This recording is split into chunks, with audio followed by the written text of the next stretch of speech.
Olá pessoal, tudo bem? Eu sou o Daniel e estamos aqui para o segundo vídeo da série Prova de Proficiência em Inglês. Como eu alcancei a aprovação e como você pode usar estratégias, estabelecer alternativas e facilitar o seu caminho. Então vamos lá.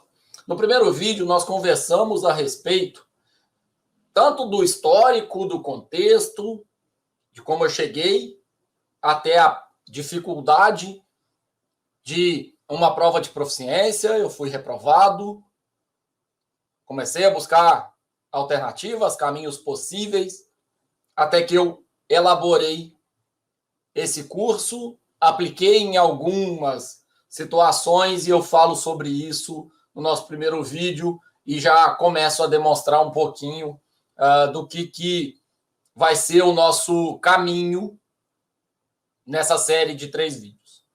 Bom, para você que chegou até aqui, se você está começando assistindo esse vídeo, que é o número 2, eu fortemente recomendo que você pare agora e assista ao primeiro vídeo. É importante, é um vídeo curto, e é muito importante que você entenda um contexto para poder perceber qual é todo o desdobramento e para ter acesso a todas as informações técnicas que vão ser apresentadas a partir de daqui a pouco.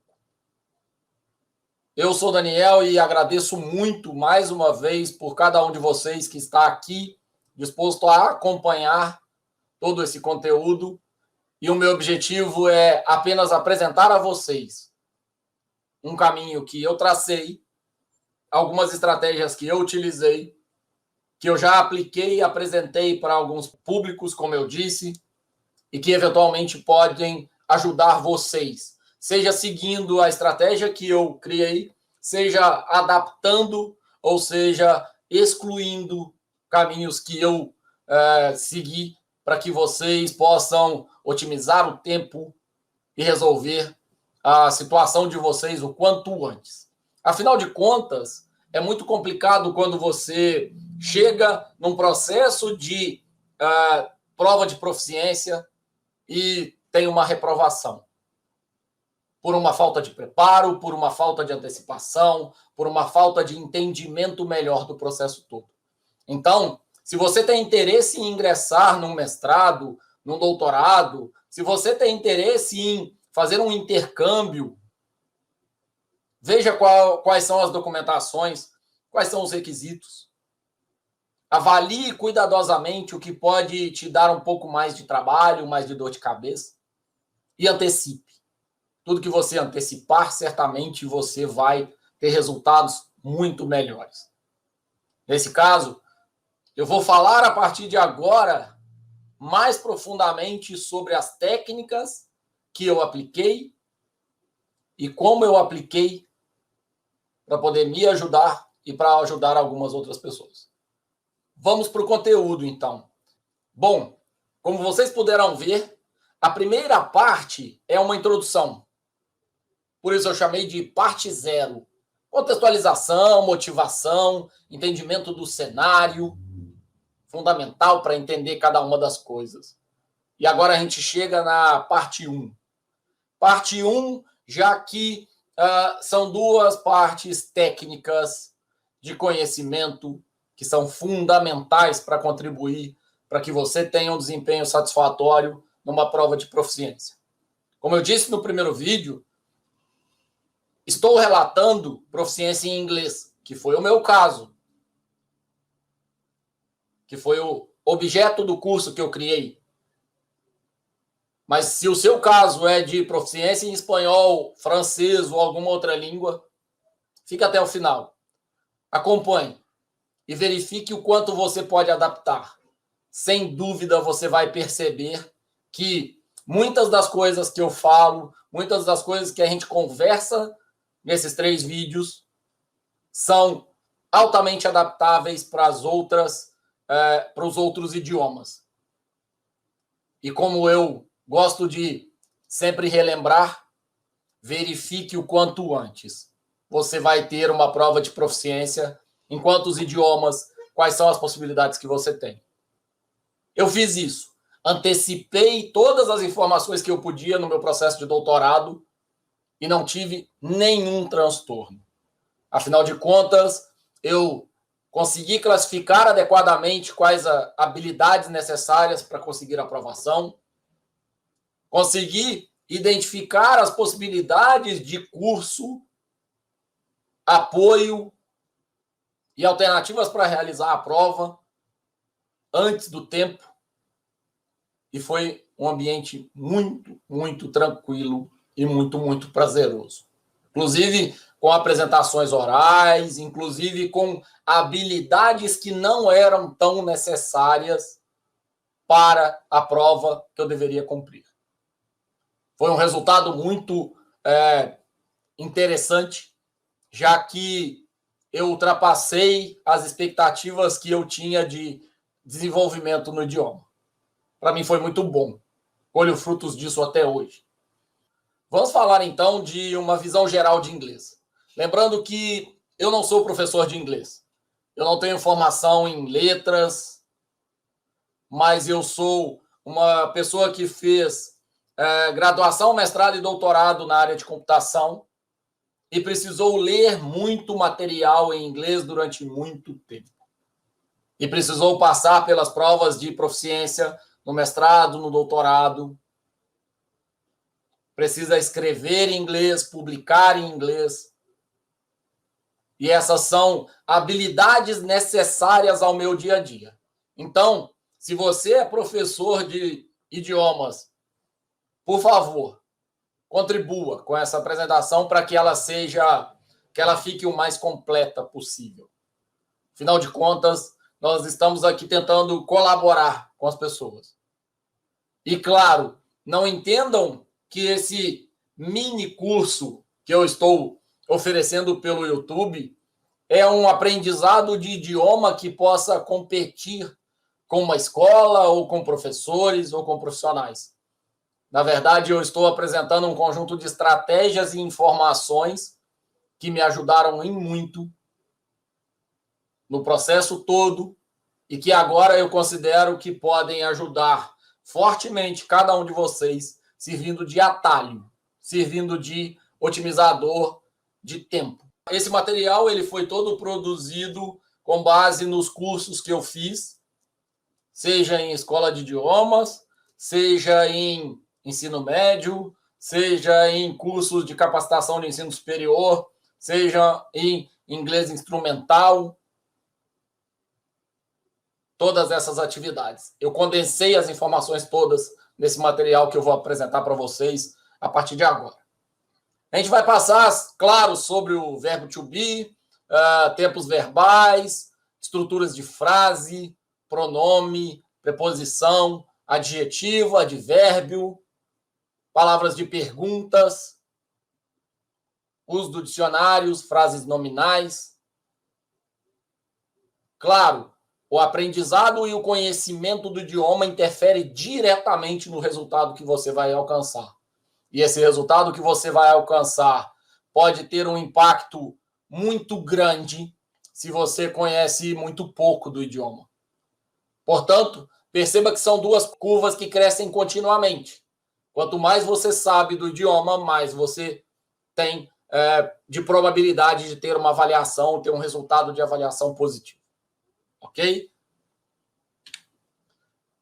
Primeiro aspecto, eu vou repetir algo que está no primeiro vídeo, na primeira parte, que é o seguinte: como língua, como idioma, nós temos uma grande complexidade. E é preciso, antes de tudo, que você identifique quais são os itens e os níveis de complexidade necessários para a finalidade que você quer alcançar. Se é uma prova de proficiência que não requer fala e audição, você pode se dedicar à fala e audição em outro momento, ou se dedicar agora, se você tem liberdade de tempo, disponibilidade. Se é uma prova que solicita escrita em inglês, essa é uma categoria que você precisa se dedicar. No meu caso específico, foi uma avaliação e um conjunto de avaliações que me solicitou leitura e compreensão. Logo, diante de toda a complexidade do idioma, entendendo isso, eu consegui filtrar de modo a conseguir otimizar e ter um ganho de tempo. Leitura e compreensão. Além disso, duas questões. Primeiro, trabalhos da área. Em qual área vai ser elaborada a prova? Termos técnicos precisam ser conhecidos. E termos técnicos têm tradução específica. Às vezes não tem tradução. Mouse, por exemplo, no Brasil, é utilizado como mouse. Em português, de Portugal, é utilizado como rato. Então, você precisa identificar textos da área, textos técnicos, na área que vai haver a cobrança.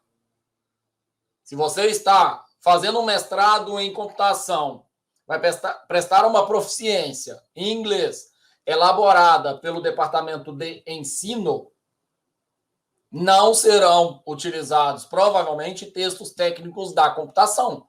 Esteja atento e atenta a isso. Além disso, leia trabalhos relacionados.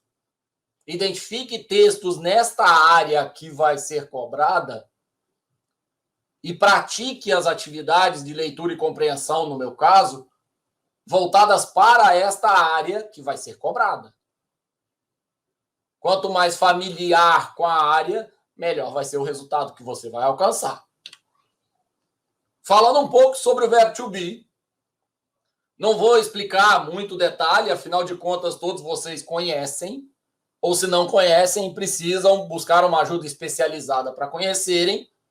Nós temos os diversos modelos de estrutura de frase que vão mudar em inglês se você está afirmando, negando ou fazendo uma pergunta. Cada uma dos pronomes e o verbo to be no afirmativo, no negativo e na pergunta, e o passado, que é importante para que você faça relação entre causa-consequência, relação entre uma frase e outra, e consiga melhorar a sua compreensão de texto. Esse é o primeiro aspecto. Qual é a diferença de afirmativa, negativa e interrogativa quando a gente fala de português em relação a inglês? A diferença é que o português não tem palavras auxiliares. Em inglês você vai ter essas palavras auxiliares. Então não é porque o verbo está no presente que a frase está no presente. A frase pode estar no passado porque o auxiliar está no passado. E ele transforma a frase para passado. É o caso de do e does. Repare que são duas palavras em inglês que têm múltiplos significados. Um deles é ser um verbo auxiliar. Além disso, muito se usa em inglês as contrações. Na fala, isso vai ser bem diferente. Essas contrações aqui na fala, eventualmente, ao invés de falar don't, vão falar don. Dona. Ok? Mas o que você precisa entender é que esta contração nada mais é do que uma forma menor do que do not. Ok? Existem outros verbos que são utilizados como esses auxiliares, e aqui eu coloquei uns exemplos de uso desses auxiliares. You don't have, do you have. Repare uma outra questão, provavelmente a maior parte de vocês já sabe.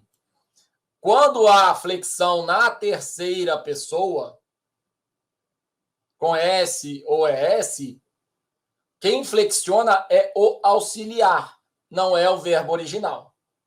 Então, você pode flexionar he has, flexionando o verbo original, ou você pode flexionar he doesn't have, aqui utilizando auxiliar. Ok? Perceba apenas uma questão visual de diferença para que aos poucos você consiga alcançar o que a gente precisa fazer aqui nesse segundo módulo do curso. Os pronomes. Ao ler um texto, é importante saber qual substantivo o pronome está substituindo. Você vai utilizar um pronome em português, este.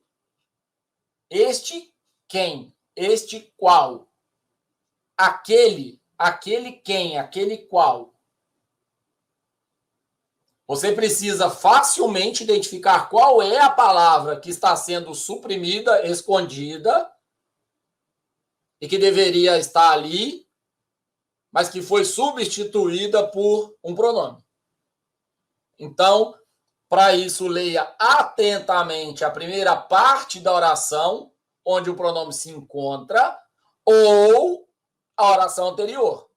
É nesse momento onde a sua caneta ou o seu lápis faz muita diferença. Por quê? Na hora que você começar a ler, identificou um pronome, volta e acha ao que ele está se referindo. Muitas das provas vão solicitar que você apresente uma compreensão do uso de palavras do tipo pronome. Ok? Tipos de pronome. Pronome objeto serve como objeto direto ou indireto das orações, sendo colocado sempre após o verbo. Me dê o livro. Give me the book. The book. Ok? Pronomes possessivos, também a maior parte de vocês já conhece. This is my dog. Precedem os substantivos, tá? Antes dos substantivos. Pronomes possessivos ainda evitam a repetição de um substantivo. Esse carro é meu. Esse carro é seu. Esse carro é dele. Esse carro é dela. Pronomes reflexivos vão sempre ter essa terminação self ou selves. Os verbos mais usados são... Ou seja, eu preciso entender diretamente cada um pronome reflexivo? Não, eu preciso entender a maior frequência de utilização deles. E aí você associa esse pronome possessivo, esse pronome reflexivo numa frase, de modo que você consiga entender claramente o significado dele. Você não precisa decorar, basta você entender. Eu me cortei, ela se apresentou. Saiba uma frase que seja marcante, que facilmente você vai conseguir identificar. Então, eu conheço provas de proficiência que, por exemplo, solicitam a identificação de pronomes reflexivos no texto. Identifique o pronome reflexivo e traduza a frase. Identifique o pronome possessivo e traduza e explique o contexto que ele está sendo utilizado. Percebem? É um conhecimento direto que vai interferir muito rapidamente no seu entendimento da maior parte do texto. Os tempos verbais. Presente. Saiba o máximo possível de verbos, o máximo possível de flexões desses verbos, para que você perceba que uma mudança com IES no final continua sendo exatamente o mesmo verbo, só que numa flexão de terceira pessoa. que uma flexão com S é a flexão de terceira pessoa também. Ok? Veja alguns verbos irregulares para você conhecer um outro. Quanto maior o conhecimento da língua, melhores os resultados que você alcança. Foi o que eu disse desde o início. Tempos verbais, o perfect e o continuous. Ele sempre vai ter essa estrutura. Have, mas é D no final. Tem feito, trabalhado. You have worked a lot. Você tem trabalhado muito. Qual que é a ideia? A mesma que eu já disse. Tenha uma noção clara dessa estrutura numa frase, que se você identificar essa frase, você consegue associar claramente o significado, lembrar facilmente do significado, e aí a hora que isso acontece numa avaliação, você consegue retomar a sua frase-chave, o seu flashcard, seu cartãozinho de anotações, e você consegue facilmente resolver a tradução, por exemplo, dessa frase que está colocada aqui. O tempo verbal contínuo é ING. Você está trabalhando, ele está trabalhando, ele não está trabalhando.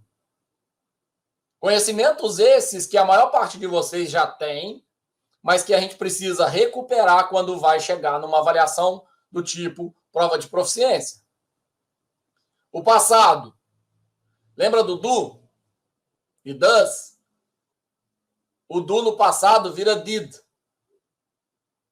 O have vira had. A maior parte dos verbos no passado adiciona ed. Quando você sabe disso, você consegue identificar numa frase isso e associar e utilizar esta frase como algo de referência para você. Você consegue facilmente identificar isso numa parte do texto específica, e uma frase vai ter uma estrutura dessa, na outra vai ter outra estrutura, na outra vai ter outra estrutura. Então, você consegue identificar e interpretar a estrutura do texto em função de, claro, todo o conhecimento que você tem do idioma. Além disso, o tempo verbal perfect e continuous em passado. Had e o continuous continua com ING. Qual que é a diferença do continuous no passado para o continuous no presente? O verbo to be no passado. O que era I am, you are, he is, agora vira were, was, com o ING. O restante da frase é a mesma coisa. Sujeito, objeto, adjetivos e advérbios continuam a mesma coisa. O que mudou foi a estrutura do verbo. Então, você precisa identificar a estrutura da frase, identificar as partes que você conhece. Com os pronomes, você conhece a maior parte dos sujeitos. Com os substantivos, você conhece a maior parte dos sujeitos. Com os verbos, você vai conhecendo, e aí você vai associando que tipo de ações podem ser feitas com o verbo cortar, por exemplo.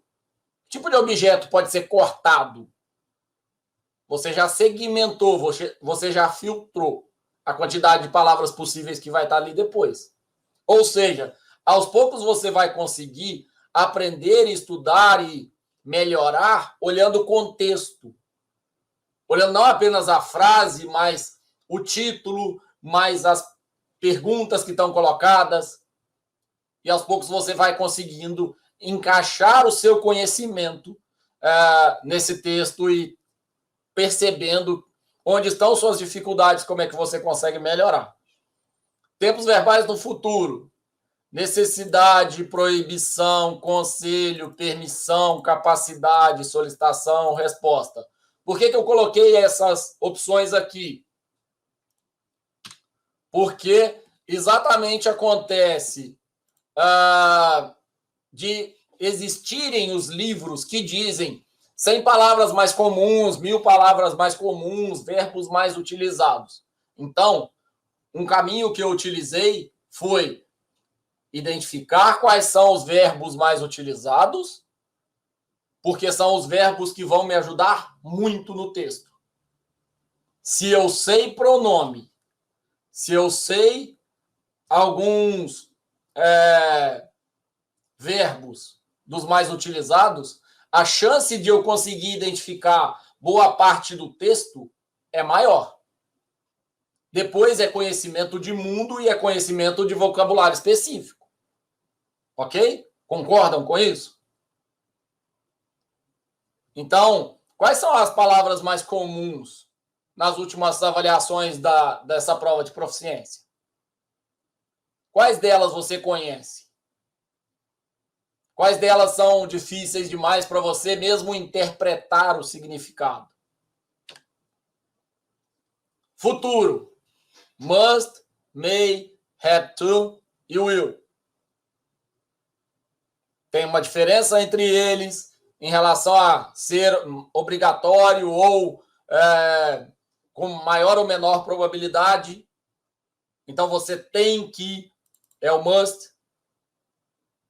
O will é você deveria fazer, você deve fazer. É importante você conhecer um pouco dessas palavras para que você consiga interpretar a utilização dela e, a hora que você estiver lendo, já ir fazendo marcas que vão ser importantes para que você não confunda. É muito comum em provas de proficiência que o candidato, que o aluno, se confunda. E essas confusões são sempre porque, por exemplo, no final da prova em português está escrito exceto. Ou lá no meio da questão está escrito não. Selecione todas as alternativas que não contemplam essa afirmação, que não são adequadas. Esses gatilhos, você precisa ter controle deles. Você precisa selecioná-los, marcar eles fácil, de modo que você tenha o máximo de atenção possível em cima de cada um desses gatilhos. Então vamos lá. Qual que é a conclusão a respeito dos verbos?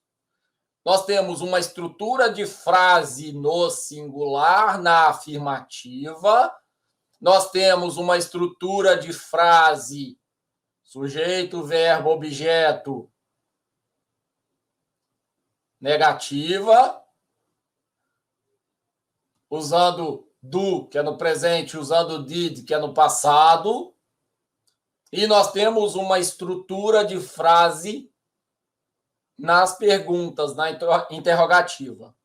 Logo, quando você acha uma interrogação, a primeira coisa que você tem que fazer é procurar o verbo auxiliar. Em inglês não se usa muito o verbo auxiliar. Isso não é diferente do português. Qual é a palavra de pergunta que está usada ali? Qual é o verbo auxiliar que está usado ali? Já marca, já analisa aquela frase, se aquela frase é importante para você responder. E saiba que o conhecimento de língua portuguesa faz total diferença. Afinal de contas, você precisa conhecer classe gramatical, estrutura de frase, conjugação, saber que alguns tempos verbais vai ter uma diferença maior, outro menor. Em inglês, se você olhar apenas o do como auxiliar, vocês vão perceber que ele é mais fácil do que o português. Porque o português, para cada nova pessoa, a palavra muda completamente. O verbo muda completamente. Em inglês, é o mesmo auxiliar. o verbo se mantém. Ok? Na verdade, no máximo, você vai ter 2 auxiliares, né? Um auxiliar, uma variação do auxiliar para a terceira pessoa, que é ele, ela e coisa. Ele, ela, coisa. Que é o it. E aí a gente passa para o próximo passo. Artigos. Artigos tem algo que você precisa entender claramente em português para que você entenda claramente em inglês. E aí você, mais uma vez, associa as duas coisas. Existe o artigo definido, existe o artigo indefinido. O artigo definido vai estabelecer exatamente qual é o objeto, qual é o local, qual é a coisa que está ali. O artigo indefinido vai estabelecer uma opção. Então, um artista, um animal, um inseto. E, por vezes, a pergunta que vai aparecer na prova de proficiência vai ser respondida pelo tipo do artigo. Qual é a resposta tal? Se naquela frase está dizendo um, é um qualquer, não é um específico. Não é o. Conseguem perceber a interferência do entendimento de português em inglês? Em inglês, os artigos vão ser muito mais fáceis. Porque enquanto em português você tem o, a, os, as, em inglês você tem o de. Enquanto em português você tem um, uma, uns, umas, em inglês você tem a e an. A mouse, a book, an artist, an animal. Ok? É simples, mas você precisa entender regra de estrutura. Artigo definido, artigo indefinido. Preposições. Preposições é algo que, se eu puder dizer para vocês, algo para vocês começarem a estudar por algum conteúdo, seriam as preposições. Porque as preposições, elas vão definir muito claramente locais, tempo, e você vai precisar entender claramente, porque uma palavra faz total diferença na frase. E em inglês você tem in time e on time, que significam coisas completamente diferentes. Só um exemplo, tá? Então, assim, dê uma olhada nas preposições mais conhecidas, nas preposições que são mais utilizadas, porque esse é um assunto que cai muito, esse é um assunto que é muito importante. Pode não perguntar exatamente o que significa a preposição, mas vai ter uma questão que você, entendendo da preposição, você consegue responder. Se você não entender da preposição, você vai ter dificuldade na resposta ou vai até responder errado se você confundir o significado da preposição. O jeito mais fácil, para mim, é visual. Então, eu sempre tento associar as preposições a alguma frase que eu me lembre de algo. Então, a maior parte das preposições de local, de place, que a gente tem, que se tem em inglês, tem inclusive uma imagem famosa, que se vocês já fizeram algum curso de inglês, já viram, que é aquela imagem de uma mesa ou de um cubo, onde estão diversas preposições colocadas. Vale a pena se dedicar, vale a pena entender, vale a pena praticar as preposições, porque é algo que faz bastante diferença. Também tem as preposições de tempo e de frequência. De novo, não adianta decorar, não adianta tentar interpretar as preposições por contexto ou por similaridade com português, porque não dá para fazer isso. O que você pode fazer é, por exemplo, gravar um pedaço de uma música, entender numa frase de uma série, entender em algum contexto que vai te ajudar a saber a resposta. Agora, de fato, é um conhecimento que você precisa se dedicar e precisa entender melhor. Quanto melhor você entender, sem dúvida, melhor você vai sair nas questões que envolvam a interpretação da preposição. E por vezes vocês vão ver que, por exemplo, um texto que é dado para vocês, onde vocês precisam responder qual é a opinião do autor nesse trecho, qual foi o fato que aconteceu aqui, nessa frase, ou diante do cenário tal, o que aconteceu? Cite em sequência os 3 fatos que decorreram da ação. Em geral, a resposta vem com entendimento de artigo, estrutura de frase e preposição. É impressionante. Adjetivos. Adjetivos é algo que vai sempre vir antes dos substantivos e que vai, assim como no português, qualificar. Daniel, mas os adjetivos são importantes para uma prova dessa? Claro, quanto mais você conhece, melhor o seu resultado.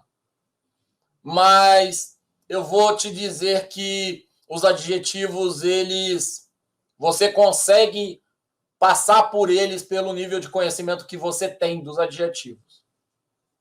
Porque, claro, a maior parte das palavras que estão aí nesse quadro que eu coloquei na tela, vocês conhecem. Seja porque se parece com o português, seja porque já viram numa série, já viram num filme, já ouviram numa música, já ouviram a expressão em algum lugar ou numa aula.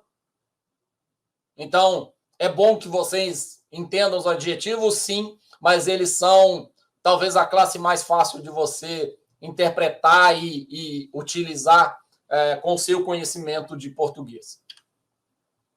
Os advérbios são sempre terminados em ly ou tem as palavras específicas. Advérbio também é legal, é importante que vocês conheçam. Principalmente advérbio de tempo e de lugar. Porque o advérbio de tempo vai te dar frequência. E a frequência com que o evento ocorre é algo muito fácil para se perguntar e identificar se de fato a pessoa compreendeu o texto adequadamente. Então, saiba as palavras que vão identificar a frequência, advérbios de tempo, advérbios de lugar, porque pegadinhas entre aspas do tipo estava mais próximo ou mais longe, qual é a relação entre tal fato e tal outro fato, que são perguntas diretamente relacionadas aos advérbios. Ok? Então, os advérbios são uma classe também que vocês precisam se dedicar. Eu diria que é a segunda classe que vocês precisam se dedicar. Coloco aqui alguns exemplos, algumas palavras que são mais frequentes. Então, se vocês quiserem ir passando o vídeo aos poucos e pegando as imagens, podem pegar, porque são informações que a chance de ter a maior parte dessas informações numa avaliação é muitíssimo grande. Tá? E aí, o conhecimento cada vez melhor dessas informações é muito bom. Eu só não gosto e não sou nem um pouco partidário disso, que é vocês tentarem decorar um slide desse. Tentem entender em algum contexto que seja familiar para você, pois certamente o resultado vai ser muito melhor do que você se lembrar de uma sequência de palavras. A sequência de palavras, qualquer coisa que aconteça no meio da repetição da sequência pode gerar um transtorno muito grande na fase de relembrar. Ok? Então, tudo bem. Peguem aí a imagem do slide, se vocês preferirem, mas vai para a internet, vai para o Google, vai para as músicas que você gosta, vai para a série, vai para os livros identifica essas expressões, o uso dessas palavras, vai marcando nos textos que você está fazendo exercício antes, que você certamente vai ter um olhar mais clínico para essas palavras e vai, aos poucos, se familiarizar com elas. A gente começa a ver a palavra e acha que ela é estranha, daqui a pouco você já percebe ela num contexto e fala, ok, entendi em que situações ela é usada e o conhecimento da língua acaba ficando mais natural. Advérbios são invariáveis quanto ao gênero e número. Também são uma classe fundamental. Essa mais fácil, tá? Essa não é tão difícil, mas ela é importante pra caramba, porque, de novo, associações à frequência vão ser importantes, porque um erro de entendimento do advérbio causa um erro completo na interpretação do texto.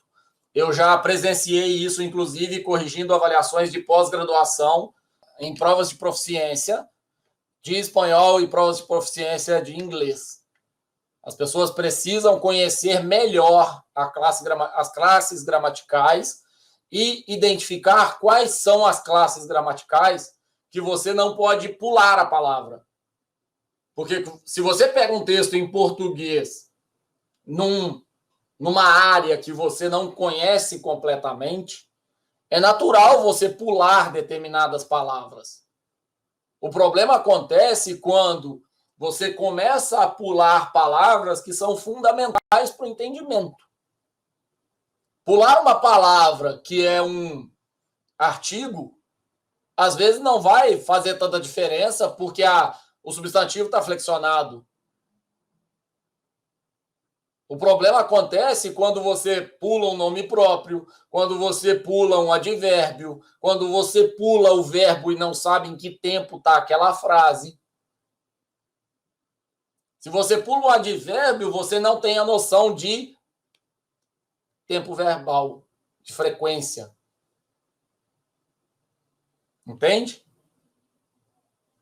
Esses dias, neste momento, agora,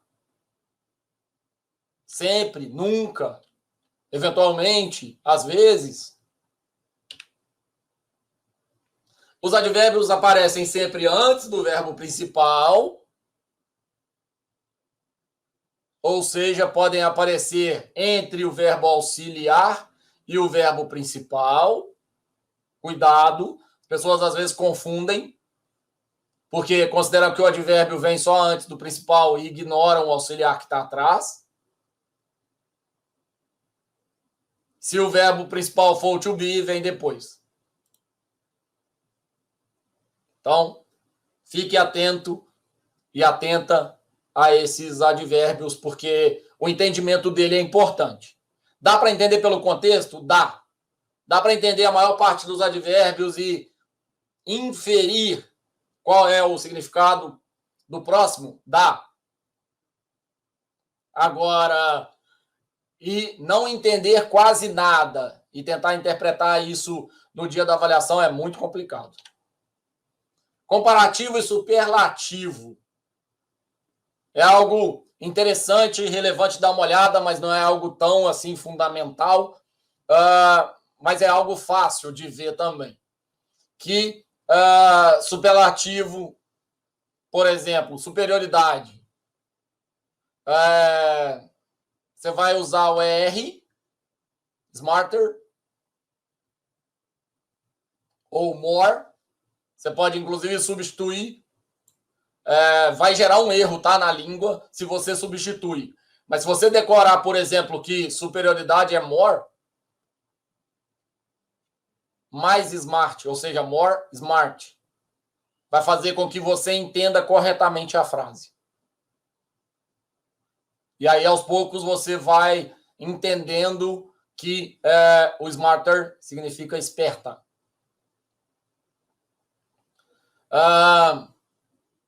Quando que você vai usar o more? Quando forem 2 sílabas ou mais. Ou seja, famous. He is more famous than John.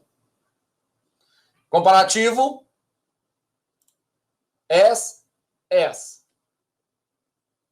Tanto quanto. Tão quanto. Superlativo é o most. Ou uso do EST. Na mesma estrutura do more. Ok?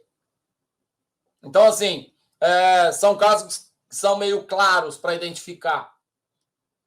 Basta você se lembrar de um exemplo. Se você tiver um exemplo, você facilmente consegue interpretar o que significa o more, o most e o as. Tá? É bem fácil de interpretar isso. E aí a gente chega na terceira recomendação, que talvez não seja a terceira, mas seja a primeira ou a segunda recomendação de foco. Mas eu não gosto de colocar essa aqui como a primeira recomendação de foco, porque é algo que acaba ficando muito comum para os aprendizes e aprendentes de outros idiomas. Que no caso do inglês são as question words. Você precisa saber claramente o significado de cada uma das palavras de pergunta. Cada uma, você tem que saber. Quais são as variações, quando que se usa, você tem que saber. Você tem que entender isso, porque vai fazer total diferença, principalmente se as questões são escritas em inglês e você pode responder em português. Você vai ter que entender qual é a pergunta. E no texto é muito comum, em provas de proficiência, ter textos de diálogo, ter textos onde tem reflexão, onde, por exemplo, o autor coloca uma pergunta no meio do texto e ele mesmo responde. E aí é muito direto, porque lá no final, as questões que vão te avaliar, em geral, vão ser quais? O que o autor quis dizer respondendo isso? Como foi a resposta de fulano aqui? Qual é a diferença entre a resposta de fulano e ciclano?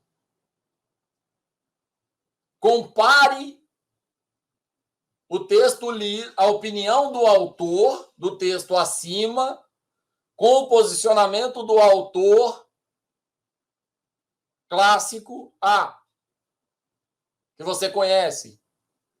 Relacione a opinião dos autores ou o diálogo presente no texto com o seu projeto. Conseguem perceber? Então, assim, é algo muito claro, é algo muito direto e é algo fundamental de entendimento. E não menosprezem as question words, porque muita gente acha que, não, eu sei, é fácil, e confundem. Tá? Eu vejo em muitas avaliações de proficiência em inglês as pessoas confundindo essas question words. E isso é complicado, porque a pessoa, por exemplo, confunde quem com como e a resposta dela não tem nada a ver com o que foi solicitado. A resposta dela, às vezes, podia ser um nome ou 2, 3 palavras, e ela acaba respondendo detalhes e detalhes e detalhes e não menciona o que foi pedido. Quantas vezes eu já vi provas sendo corrigidas, depois agora que eu estou no programa de mestrado, e nessas provas a gente precisar zerar questões porque o candidato ou o aluno não responde ao que é pedido. Eu não pedi o como, eu pedi o quem. Lembrando que eu sou membro agora do programa de pós-graduação, mas esse material todo está preparado faz bastante tempo, e esses vídeos são para ajudar todos aqueles que têm interesse em fazer um mestrado, fazer um doutorado, querem saber o que podem antecipar para evitar problemas. E em nada tem a ver com a seleção especificamente do mestrado que eu participo, até porque eu não auxilio na elaboração das questões. nunca auxiliei, eu simplesmente faço correções de algumas das avaliações que me pedem e de alguns candidatos, ok? Então, além do mais, eu não vou apresentar aqui para vocês nenhum tipo de direcionamento de estilo de prova. Por quê? Como eu fiz provas de proficiência em diferentes instituições e eu conheço provas de proficiência de muito lugar, porque como eu fui reprovado na primeira prova de proficiência, a estratégia que eu usei foi aprender inglês, fazer o máximo de tarefas e provas de testes possível e fazer o máximo de provas possível. Eu peguei provas de muitos lugares e eu praticava nas provas de muitos lugares. Então, o que eu estou apresentando para vocês aqui são aspectos de cada um desses lugares que eu estou me lembrando e que eu estou conseguindo associar as explicações necessárias aqui. Então, por mais que a apresentação seja mais antiga, ela é uma apresentação extremamente interessante, já que ela não fala por si. Ela demonstra alguns caminhos e quem explica, quem detalha sou eu, refletindo o momento atual. Daqui a alguns anos pode ser que se normalizem algumas provas de proficiência, o que eu adoraria, e, por exemplo, padronização ou pelo menos uma diretriz de prova de proficiência para programas de mestrado em determinada área. Eu acho que seria muito interessante isso, mas, de fato, eu estou falando com vocês aqui da realidade do que eu conheço até hoje, dos cursos que eu já fiz e das atividades que eu realizo. Outras question words. E aí, outra questão relevante que eu não citei aqui atrás é cuidado com variações. Algumas question words mudam completamente dependendo da palavra que está junto dela. É o caso de what? What? What if? É e se? What about? É sobre o quê? Não é o que, é sobre o que. What for? É para quê. What like? Vocês sabem o que significa?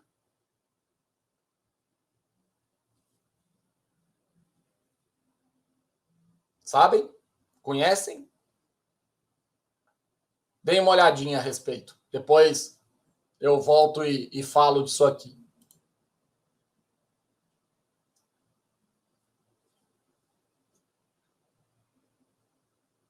Conseguiram achar? Para quem sabe, ou para quem já conseguiu encontrar, what like é comparação.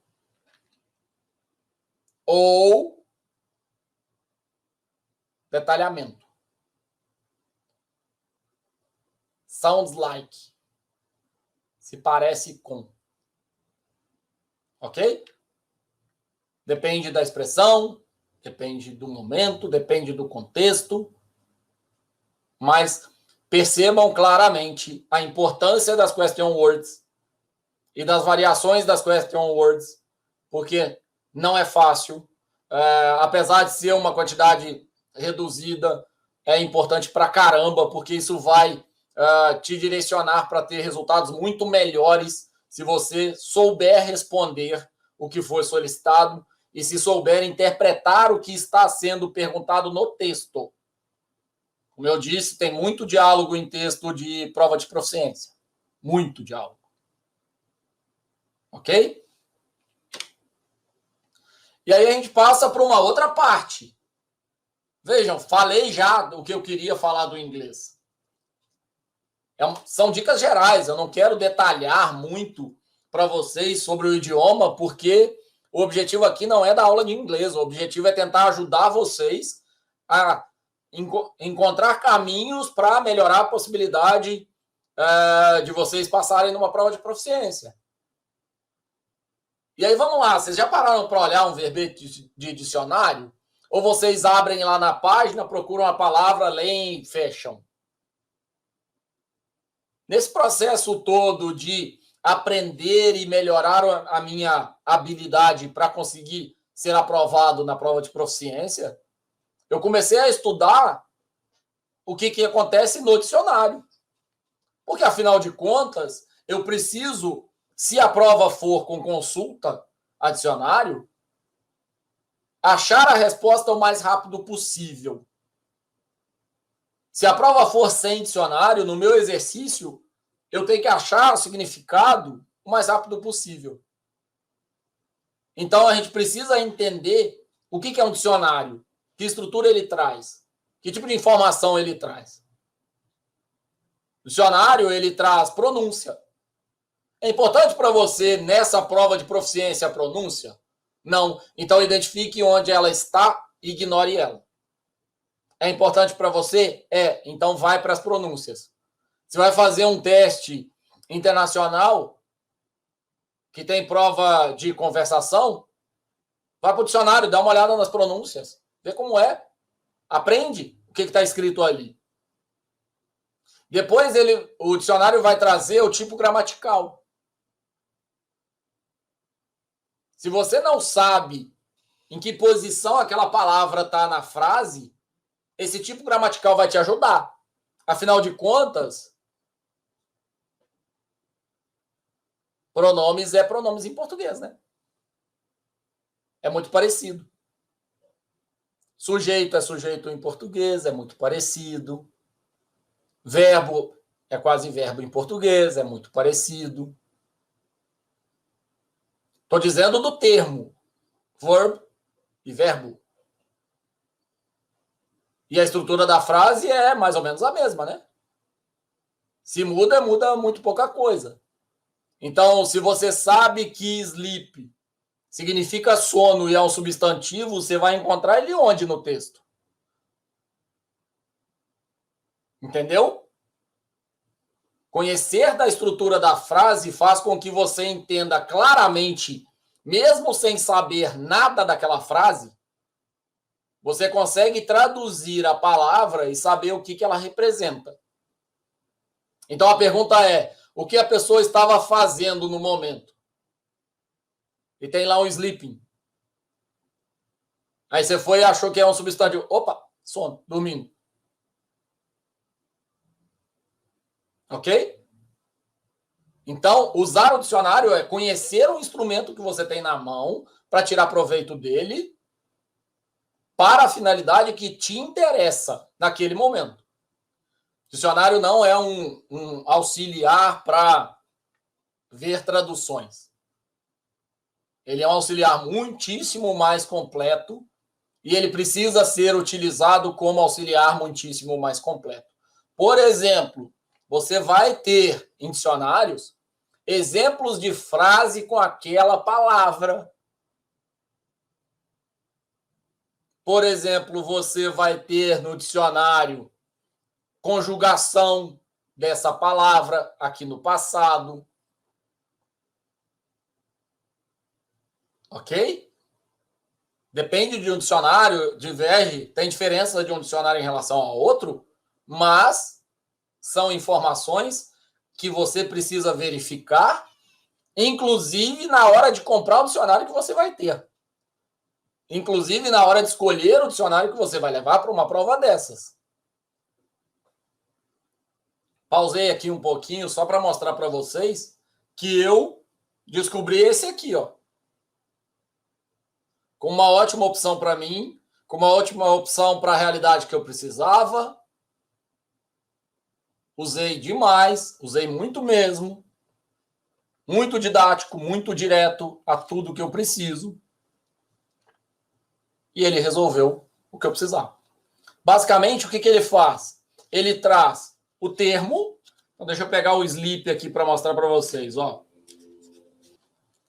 Ele traz primeiro como é que fala, depois o passado, depois a explicação em inglês e, por fim, em negrito, depois um exemplo de uso, depois, por fim, em negrito, a palavra em português.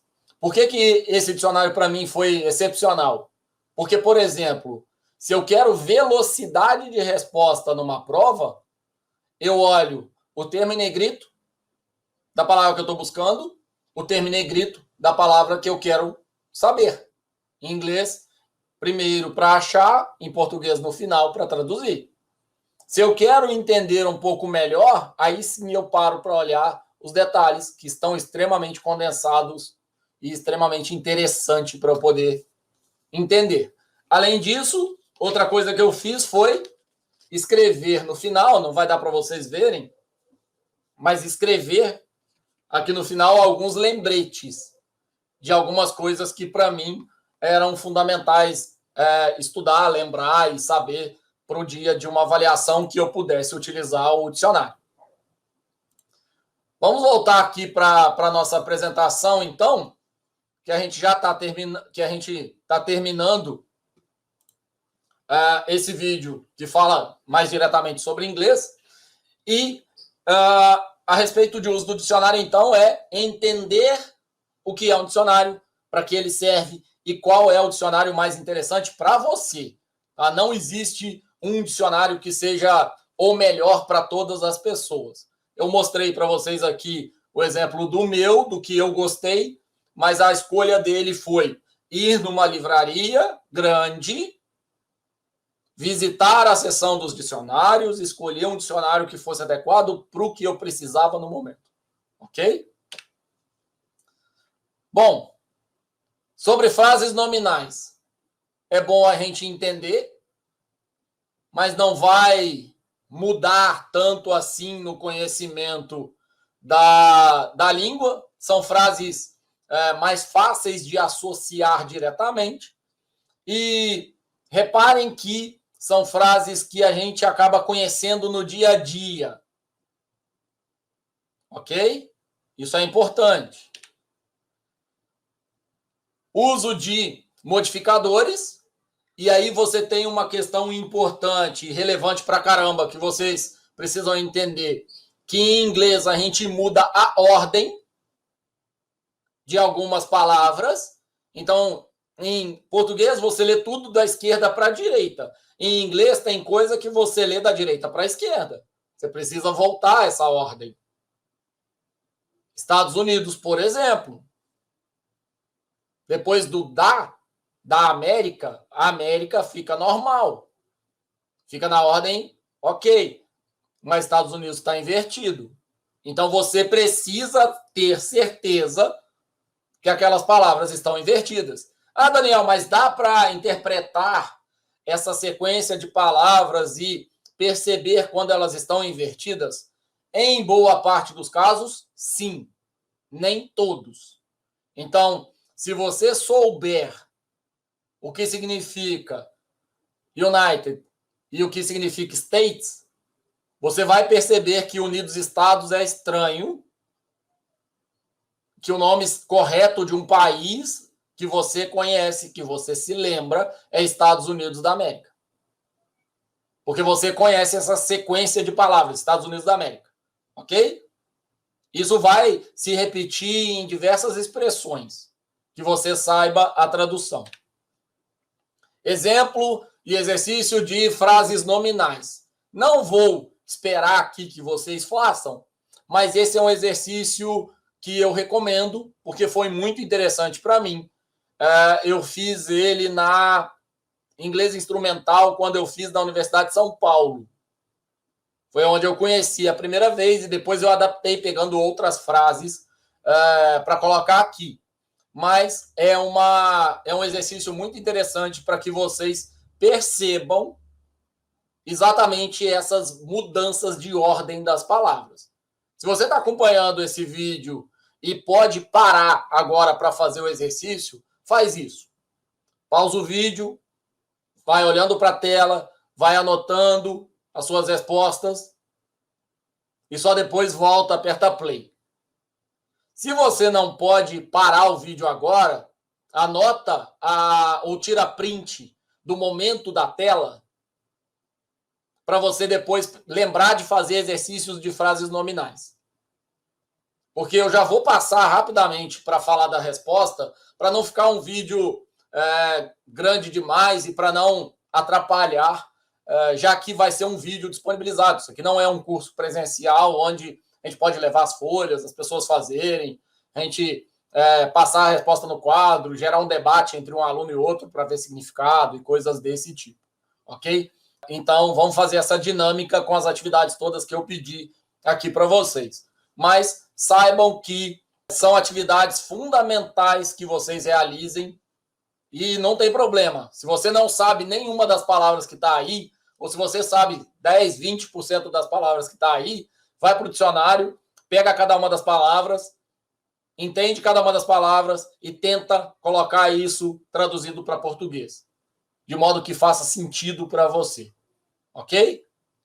Em geral, você vai ter inversão, mas tem algumas inversões aí um pouquinho mais complicadas, complexas, e é importante demais que vocês entendam para que vocês não apresentem respostas confusas, extremamente confusas, nos dias das avaliações. Então, aqui eu já passei para a resposta. Então, ambiente é environment. Foi completamente invertida essa primeira frase. Na segunda frase, história do esporte. Na terceira frase, programa é completamente fora de ordem, né? Completamente mudado de ordem. E essa aqui é uma frase que é muito parecida com o português, ó. E aí vem até uma sugestão. Não leia isso em inglês. Na primeira vez que você for olhar a prova, leia isso em português. Ah, Daniel, mas como é que faz isso? Today, competitive, environment. Perceberam que eu dei o acento de português? Competitivo, você sabe o que significa, não sabem? Today, você sabe o que significa? O que você imagina que seja environment? Então, a hora que você lê Most Successful Program, Most Successful Program, a hora que você lê isso aqui em português, forçando o português, você, em geral, vai entender que é mais sucesso, programa de mais sucesso. Claro, se você tem um conhecimento de inglês suficiente para você ler esse texto todo aqui em inglês, interpretar e entender, perfeito, maravilhoso. Esse é o cenário ideal. Mas eu estou falando de pessoas que estão apreensivas por uma prova de proficiência escrita de compreensão de textos em inglês ou em outros idiomas. Ok? Aqui o sistema de saúde é completamente invertido também. A companhia de software também é. E componente também é completamente invertido. Ok? Pratiquem bastante desse exercício, tá? Façam o máximo possível. É bem fácil de encontrar. Basta ir na internet pegar por exercícios de frases nominais em inglês. E aí, se for preciso, entrem lá no Google Tradutor, traduzam frases nominais e exercícios, e aí vocês façam a busca em inglês e vai no imagens, tá? Para poder pegar já o exercício apresentado para você numa imagem, uma folha de prova, uma folha de exercício, para você poder realizar. E como é que faz para corrigir? Ou você pega uma versão que já tem as respostas numa outra folha, ou você pede a alguém, ou você leva ao seu professor particular ou o seu curso de inglês para poder corrigir. Como eu disse, a minha ideia aqui é de te dar sugestões e alternativas e caminhos, não é de substituir um curso, um professor, nada disso. Existem as palavras de conexão, os conectivos. Quando você tiver que usar um conectivo, leia todo o período, ou seja, leia toda a frase, para identificar a relação que ele deve estabelecer. Então, vamos inverter. Toda vez que você identificar alguma dessas palavras, marca ela para olhar depois. Identificou uma palavra dessa? There is. Marca ela, marca essa expressão, olha depois e identifica esse cara está conectando o quê? Esse because está conectando o quê? Perfeito? O entendimento do texto passa por dar uma leitura geral no texto, mas também dar uma leitura pontual nas partes que você, na primeira vez, não conseguiu compreender. Então, a hora que você passa a geral, você já vai marcando, ó, não sei, não sei, não sei, não sei. Ou sei, sei, sei, sei. E aí depois você volta para poder refinar o seu entendimento. Palavras de adição e contraste. Então, cuidado. Essas palavras, elas podem ser usadas separadas, mas elas também podem ser utilizadas junto. Tá? Numa frase, na primeira parte da frase você tem also e depois você tem o yet. Então, saibam o significado numa expressão ou numa frase, porque isso vai ajudar cada um de vocês. E a gente chegou aos tão temidos phrasal verbs. Por que tão temidos? São frases, conjuntos de palavras que não existem em língua portuguesa e que mudam completamente. Vou repetir, completamente o significado de uma das palavras separadamente. Então, por exemplo, o que significa ask? Perguntar. O que significa ask out? Convidar. Nossa, Daniel, mas por que você está parando desse jeito nos phrasal verbs? Porque o phrasal verb muda completamente o sentido e faz com que a grande maioria reprove, porque acredita que se tem o ask, já sabe o que significa ask, está resolvido, e não está. Às vezes o contexto te ajuda, mas eu já vi muitas situações onde o contexto não te ajuda. Onde você tem um find out que vai mais te atrapalhar do que te ajudar. Ok? Então, outra parte, quarta parte, onde vocês têm que parar, fazer o máximo de exercício possível e ter um conhecimento do maior conjunto possível de phrasal verb. Ah, mas como é que eu vou saber o que é phrasal verb? Você vai conhecer isso numa expressão, numa frase, numa situação. E aí você vai associar. Por exemplo, look up. O último aqui da primeira coluna. É algo que certamente vocês já viram em algum desenho, em alguma série. E você consegue associar a fala do personagem com o significado da frase. E aí você acha aquela frase e fala, ok, entendi o que significa look up. Apareceu o look no texto, marca ele. Tem o up depois? Não. Então, beleza, passei. Tem o look up, phrasal verb. Já marca ele separado. Então, na hora que você vai lendo o texto, você já vai identificando a categoria da palavra, que pode ser pegadinha, que pode te atrapalhar. Marca ela. Só risca. Passa um risco debaixo dela, ou então faz um círculo nela, ou faz uma setinha do lado da frase. Alguma coisa você faz. Porque você precisa tomar cuidado com as possíveis pegadinhas que estão associadas aos phrasal verbs, por exemplo. Ok? Verbos mais comuns. Como eu disse, existem livros e apostilas e aulas e vídeos que falam dos verbos mais comuns. E, claro, Quanto maior o meu conhecimento, o seu conhecimento de inglês, melhor o resultado que você vai alcançar. E como é que a gente faz isso?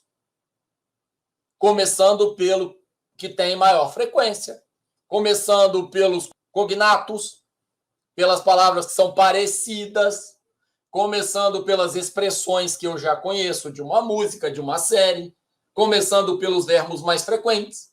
Para que eu vou ficar estudando a lista de verbos pelo dicionário? Conheci gente que faz isso. Ah, não, eu tenho uma prova para fazer, vou começar a ler o dicionário. Ok. Mas não é estrategicamente mais interessante você começar pelos verbos mais usados? Já que a chance desses verbos estarem no seu texto é muito maior? Então, aqui tem uma lista com 22 verbos, mas existem listas com 100 verbos, e aí vai da capacidade de cada um. Lembrando que eu não recomendo para ninguém, nunca, situações de decoreba, de anotar a lei, ficar lembrando na sala. O que eu recomendo é associação. Lembre-se do uso dessa palavra em algum contexto, que mais facilmente você vai se lembrar da expressão na hora e vai conseguir saber traduzir, saber interpretar, saber entender. Daniel, mas eu tenho muito pouco conhecimento de inglês. Como é que eu melhoro? Ouvindo música, vendo série, vendo filme, ouvindo diálogo. Ah, mas isso aí todo mundo fala. Sim, qual que é a melhor parte? Como que eu melhorei consideravelmente? Com os diálogos de Cambridge. Sabe quando você tem um curso de inglês que você vem lá a apostila com o CD, com a conversa do pessoal?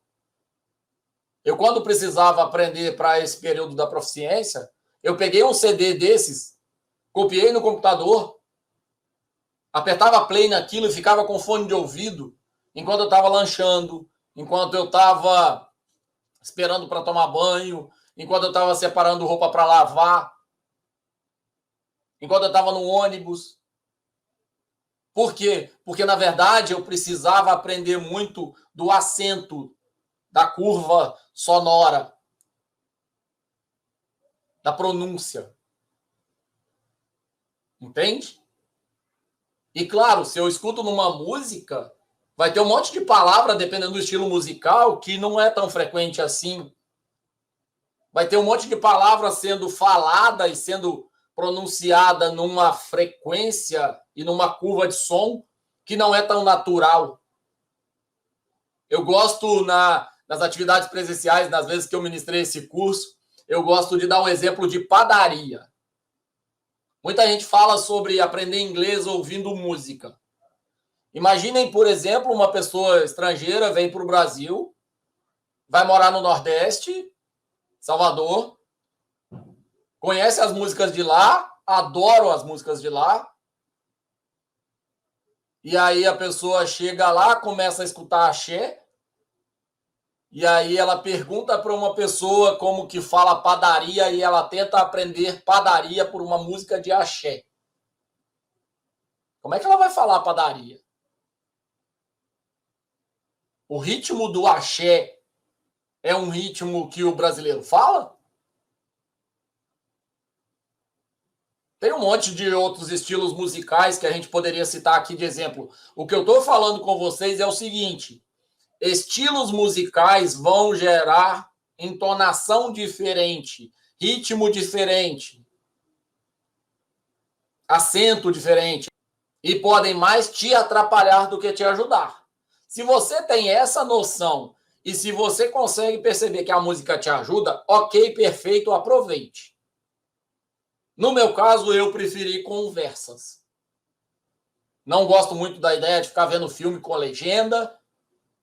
Não gosto muito da ideia de ficar vendo filme em inglês que eu não entendo direito. Para mim, funcionou extremamente bem ouvir conversas, inclusive de Cambridge. Que aí vai de cada uma das pessoas preferir inglês americano, inglês britânico. Isso é livre para cada uma das pessoas escolher como é que prefere, desde que de fato consiga aprender naquela variação do idioma. Bom, então vamos lá. Vamos para o final dessa parte 2. No final da parte 2 é mais uma vez uma parte prática. Mais uma vez um exercício, uma atividadezinha para a gente fazer. Se isso fosse mais uma vez no presencial ou síncrono, nós pararíamos agora, escolheríamos um texto adequado a cada um de vocês e ao contexto que a gente está conversando e faria uma prática avaliando o progresso e coisas assim. Como a gente está fazendo num vídeo, eu vou apresentar para vocês e eu vou recomendar a mesma coisa que eu disse na atividade anterior, que é o seguinte. Eu vou passar ao primeiro slide, vou solicitar das instruções, pause o vídeo, realize as instruções e só depois passe o vídeo adiante para que você veja as respostas. Eu não vou parar e ficar esperando alguns minutos ou alguns segundos para que vocês respondam, para que o vídeo não fique ainda mais longo, ok? Então, faça isso com esse texto que eu recomendo e depois você replica essa mesma dinâmica para outros textos, para que você possa avaliar e acompanhar o seu progresso. Só antes de passar para o próximo slide, eu quero recomendar já de uma vez para vocês que vocês deem uma olhada em exercícios práticos. Eu dei uma visão bem geral aqui sobre muitas categorias de palavras em inglês, sobre dicas que eu considero que são importantes. Você agora consegue identificar categorias que você precisa se aprofundar mais, pegar uma avaliação do ano anterior, de onde você pretende fazer a prova, fazer essa prova, e aí traçar uma estratégia de estudos com base no resultado que você alcançar.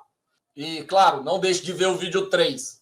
A gente tem a terceira parte, onde eu falo de uma outra abordagem de análise dos textos, que é complementar a tudo que eu falei até aqui e que, com certeza, me ajudou muito e pode te ajudar também. Ok? Vamos, então, passar para a parte prática. Eu vou apresentar a vocês um texto curto e, nesse texto curto, eu peço para vocês identifique as palavras em inglês que você conhece, que você sabe o significado. Ok? Então, a gente vai fazer a dinâmica da mesma forma que aconteceu no outro exercício. Eu não vou ficar esperando para que as pessoas, cada um de vocês, conclua. Eu vou esperar 5 segundos para que vocês tenham um intervalo no vídeo para pausar e aí depois retomarem. E aí, no final, eu vou apresentar alguns dados de resultado que a gente já obteve, ok? Então, vamos lá. O texto é esse aqui. E o que eu quero de vocês é bem simples. Palavras que vocês saibam o significado em inglês. Perfeito? Conseguiram perceber? Apenas palavras em inglês que você saiba o significado. Faz o exercício e anota para mim nos comentários. Quantas palavras você marcou e quantas palavras você não marcou? Pausa o vídeo agora e faz essas duas aí. Identifica as palavras em inglês que você sabe o significado no texto. Identifica, conta quantas palavras você não sabe o significado do texto. Faz aí o exercício e daqui a pouco a gente continua. Pausa, por favor.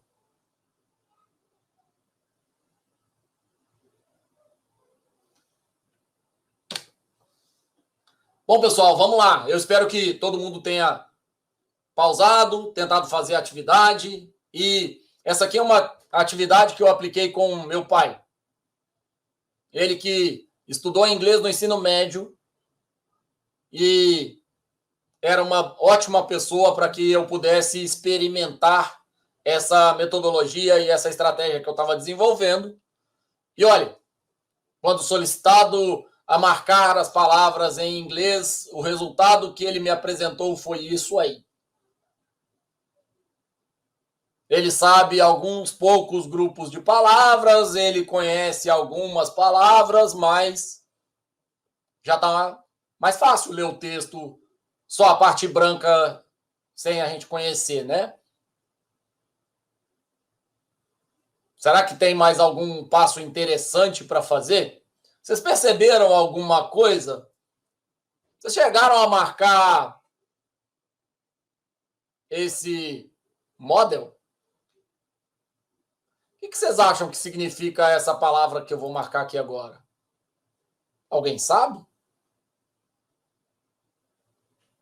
Alguém sabe o que significa space?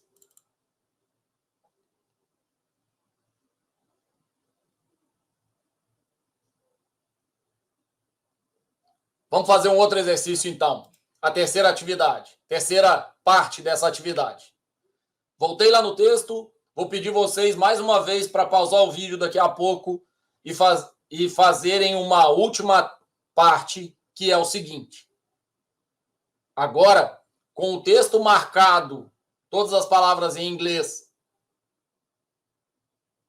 você vai contar quantas palavras você sabe o significado, porque elas são similares em português e em inglês. Por exemplo, model, modelo. Já entreguei informação demais, né? E aí, vou sugerir a cada um de vocês que faça ainda mais elaborado, quem quiser. Pega esse texto aí, escreve ele no papel. E se você tiver lápis de duas cores ou caneta de duas cores, use duas cores. Se não tiver, circule as palavras de uma categoria e faça um tracinho debaixo da palavra na outra categoria. Ou seja, vão ficar circuladas as palavras em inglês que você conhece e vão ficar com um risquinho debaixo as palavras que são parecidas com o português que você conhece. Vou dar um tempinho para vocês pausarem o vídeo e a gente já retoma para a gente finalizar o módulo 2. Pausa, por favor. Ok, pessoal. Então, espero que vocês tenham pausado. Espero que agora vocês tenham as 3 informações. Quantidade de palavras em inglês, quantidade de palavras cognatas, parecidas com português, que você sabe o significado, e quantidade de palavras não marcadas. Coloca para mim nos comentários. Vamos ver quantas palavras chegou. E aí agora a gente vai ver as respostas. Afinal de contas, como eu disse anteriormente, eu passei esse texto para o meu pai. Aqui estão as palavras que ele marcou, porque é o conhecimento de inglês que ele tem. Aqui estão as palavras cognatas, ou seja, parecidas com o português que ele marcou. E eu não vou mostrar agora para vocês, não. Vou deixar para mostrar no final do próximo vídeo. Nós vamos apresentar para vocês regras de leitura de texto, estratégias de interpretação de textos em estilos diferentes, modos de leitura diferentes, para poder melhorar o rendimento de vocês e para vocês conseguirem ter resultados em menor tempo. Ok? Só voltar para a tela e a gente vai fazer a conclusão desse módulo 2. Então, o que a gente disse até agora? Contei para vocês a motivação, falei das experiências, falei da formação que eu tenho e de como eu cheguei a esse curso e apresentei para vocês, num curto espaço de tempo, algo que pode contribuir muito para vocês encontrarem atalhos, encontrarem alternativas e se programarem para alcançar a aprovação numa prova de proficiência. Eu sou o Daniel, agradeço muito por você ter acompanhado até aqui. Fico muito feliz mesmo de conseguir disponibilizar esse caminho e esse percurso todo que eu consegui elaborar para tentar te ajudar, tentar colaborar para que você não tenha a mesma dor de cabeça que eu tive. Para que você, assim como eu, ajude os próximos amigos, colegas, parentes, alunos a terem caminhos mais suaves ou com outros percalços, com outros problemas. Para isso, a gente precisa compartilhar esse vídeo com outras pessoas. A gente precisa comentar para que as pessoas que estão acompanhando esse vídeo possam ver sua opinião, possam ver seu ponto de vista e em comunidade a gente possa contribuir com a educação e com a melhor formação de profissionais. Mais uma vez, eu agradeço pela presença de vocês até aqui, espero ter ajudado e fico muito feliz de contar com esse apoio todo. Um grande abraço, a gente se vê no próximo vídeo, que é o vídeo 3, e eu te convido a não apenas assistir ao próximo vídeo, como também explorar um pouco o canal e ver que tipo de informações a gente tem e como você pode colaborar. Um grande abraço mais uma vez a todos e a gente se vê.